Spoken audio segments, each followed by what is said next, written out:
Hey, Edward, I've always been fascinated when why actors get into acting, take acting lessons. For you, wasn't it because you had a fear of public speaking that you started taking Well, lessons? I have dyslexia, so I didn't know at the time. So I did have a fear of reading out loud, and so we tried to. Public speaking really wasn't the best way to try to solve some of the emotional problems that I had from uh, my inability to really stand up and read anything out loud. So I went into a theater class, theater arts class at my community college, and that's where I started in that one class in 17, and never turned back after that. You know, last time we talked about some of your earliest film roles, like being on Hawaii Five-O, guest appearances. One movie that fascinated me is Aloha, Bobby and Rose, because originally weren't you going to be just an extra in that? Hmm. And what happened with that film? That was the beginning. I had started in the industry in 1964, but I really couldn't get my SAG card. It's a catch-22. You need a union job to get the card.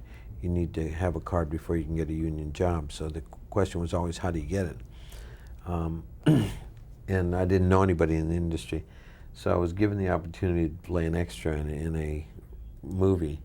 And one day when we were in the movie, the scene that we were in wasn't working, and the director looked around the room. There was about 300 of us in the room, and he said, "Hey," and he pointed right at me. He said, "You come here."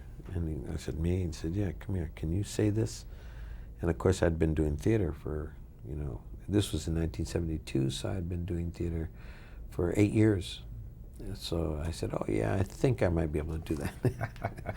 So I didn't tell him, yes, of course. I said, "Well, I might." So I played it down, and I went in and I did the one day, and he was so impressed. He says, "Hey man, you're a natural at this." I said, "You're kidding." He said, "No, no, come here and do this." And so he used me for about 5 weeks on the film, doing different things. Of course, none of it came out because it was all improvisational, and he loved it because it's the kind of filmmaker he was. But I ended up getting my SAG card on that movie.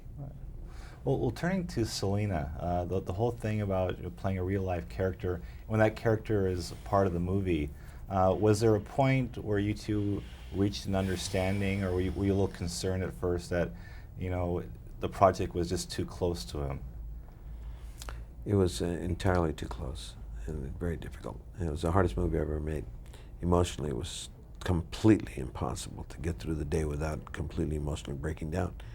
It's to this moment, there'll be moments when I'll be talking about it with you and different people, and emotions just grab you hold because she's dead.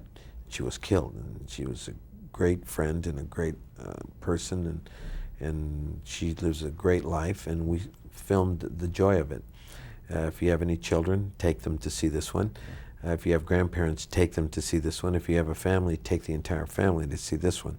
This is PG, and it's just an uplifting story. It's the ultimate American dream understood by a woman, and there's entirely not enough films about women in the first place.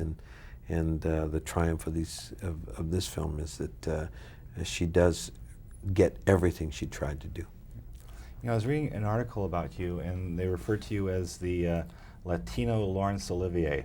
I'm just wondering, how often do you find like young up-and-coming actors coming to you for advice? Are you kind of like a real mentor to a lot of people? The kind of work that we do in the community is that we talk to people and share our experiences in hopes that they will gain something from it and then move forward. A lot of people ask me about my start and my understanding of my life, and I'm very honored, and it's an empowerment that I'm very grateful for. It actually helps the soul, and soul food, as I call it. And the more I give of myself to others, the more I receive, so I kind of like it.